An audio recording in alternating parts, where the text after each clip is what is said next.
देखो, हम पूरा विरोध कर रहे हैं। हमने ज्ञापन भी दिए, हमने प्रेस कॉन्फ्रेंस भी करी और हमारा पिछला 6 महीने से इस डील के खिलाफ पंचायतें हुई। और जैसे उनका डेलीगेशन यहाँ पे आया तो अगर भारत सरकार पे प्रेशर ना होता तो भारत सरकार डील बिल्कुल कर दी। वो डील टूटी और उसे कहा कि आगे बातचीत करेंगे। तो ये देश के किसान संगठनों का ही प्रेशर था कि जो वहाँ से डील नहीं हुई।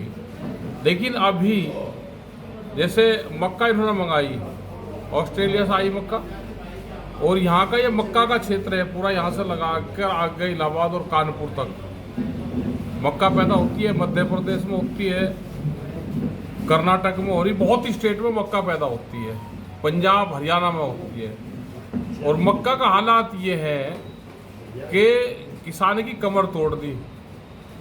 मक्का अगर गिल्ली मक्का जाए तो 1100-1200 रुपया, और अगर सुखा के प्रेस करके लेकर जाए तो 1600 और 1700 रुपये से ज़्यादा उसका रेट नहीं मिल रहा। बाहर से 5 लाख मीट्रिक टन मतलब 50 लाख क्विंटल मक्का बाहर से आई है, पूरी की पूरी रैक की रैक आ रही। अच्छा, तो ऐसे ही दूसरी फसलें भी आएगी तो उससे किसान बर्बाद होगा। यहाँ का उर्वरक की कालाबाजारी को लेकर क्या कहना है आप? उर्वरक के रेट बढ़ाने थे, उर्वरक के रेट बढ़ा के उसको कालाबाजारी करवाई, उसके रेट बढ़ाए। कोई खेत ऐसा नहीं है, कोई किसान भाई मेरे खेत में उर्वरक नहीं डाला। अगर सरकार ने जितना नॉर्म्स तय करा है उस हिसाब से जिसके नाम जितनी जमीन है उसको मिल जाना चाहिए।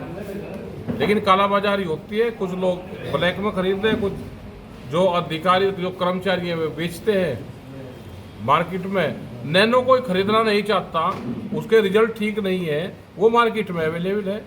तो क्या किसी बड़े नेता की कंपनी है वो, उसको सार्वजनिक करा जाए? अच्छा, जैसा कि उत्तर प्रदेश में अब मुक्तेश्वरानंद जी गौ माता को राजमाता बनाने के लिए और गौ कटान को रोकने के लिए एक विजिट कर रहे हैं, वो घूम रहे हैं। तो और नंदकिशोर गुर्जर ने भी इस पर मतलब आंदोलन किया था, उन्होंने भी कहा था। तो इस को आप कहाँ तक सही मानते हैं कि उत्तर प्रदेश में सबको लगना चाहिए? वो एक किस्म से, क्योंकि सरकार उनके पक्ष में नहीं है। जब लोग सत्ता में होते हैं तो जब आंदोलन नहीं करते, जब सरकार से निष्कासित हो जाते हैं तो मूवमेंट में जाते हैं। तो उनका काम है, महाराज जी आदमी, उनको करना चाहिए, अपना करे प्रोग्राम में। अच्छा, जैसा कि अभी चंदा चोरी का और चढ़ावा चोरी का प्रकरण अयोध्या में चल रहा है बहुत मात्रा में, कुछ बताया जा रहा है कि जो रुपए गिनने वाले थे उनको जेल भेज दिया, मुख्य आरोपी थे वो गैंग है, उनको सबको पकड़े, उत्तर प्रदेश से बाहर भेजे, और वो जब बताएंगे कि कितना चोरी करा और कैसे चोरी करते थे। ये तो गैंग है। हमने भी चंदा दे रखा उसमें, भाई हमारा चंदा लगा कहीं या वो चोरी हुआ तो सरकार उसका हिसाब किताब दे।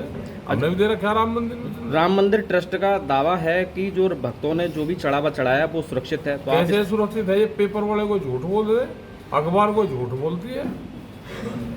जो मीडिया में खबरें आ रही वहाँ पर आ रही, दिखा रहे उन्हें कि कैसे वे एक दूसरे को दे रहे हैं। तो गैंग है, पूरा चेन है उनकी, नेक्सस है वो।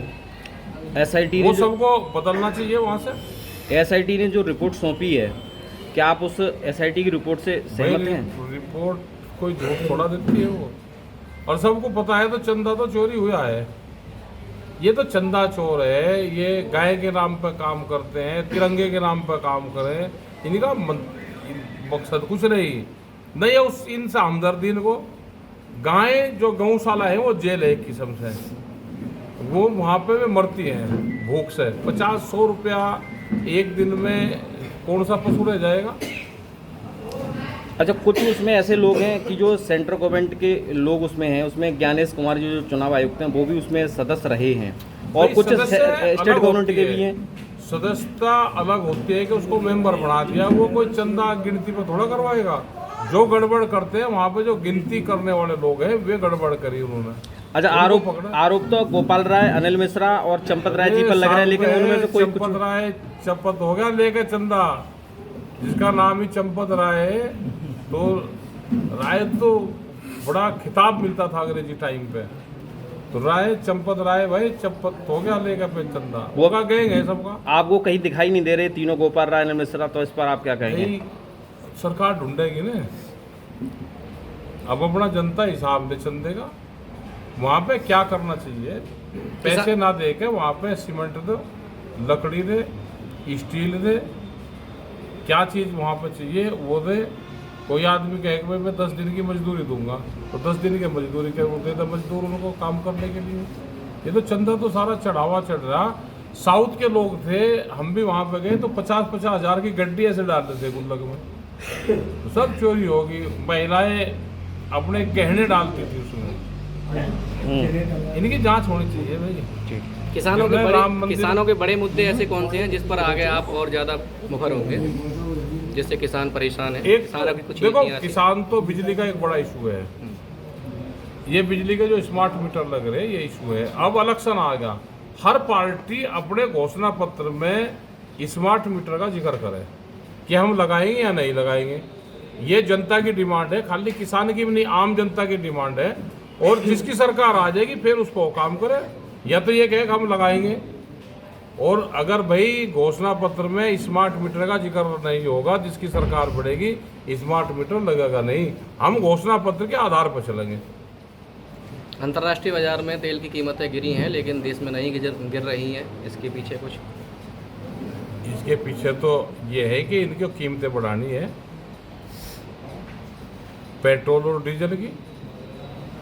और कीमतें बढ़ाएंगे वो थोड़ा सा बताते रहेंगे कि जी दिक्कत है बाहर, तो फिर बढ़ जाएगी कीमतें। दिक्कत है जी बाहर, फिर कीमतें बढ़ जाएगी, तो ये करेंगे। एथेनॉल की मात्रा भी अब पेट्रोल में बढ़ा दी गई है, जबकि इंजन उस तरह के नहीं है, उसमें नुकसान हो रहा है। एथेनॉल अनाज से नहीं बढ़ना चाहिए, उसमें बहुत खर्च आता है। अनाज से बढ़ाने में बहुत बड़ा खर्च आता है। गन्ने से तो ठीक है, लेकिन हम डायरेक्ट अनाज से अगर बनाएंगे उसको, तो अनाज कितना पैदा अनाज खाने के लिए होता है। मक्का की MSP इन्होंने घोषणा की, क्या आपकी नज़र में खरीदी जा रही है? नहीं खरीदे जा रही।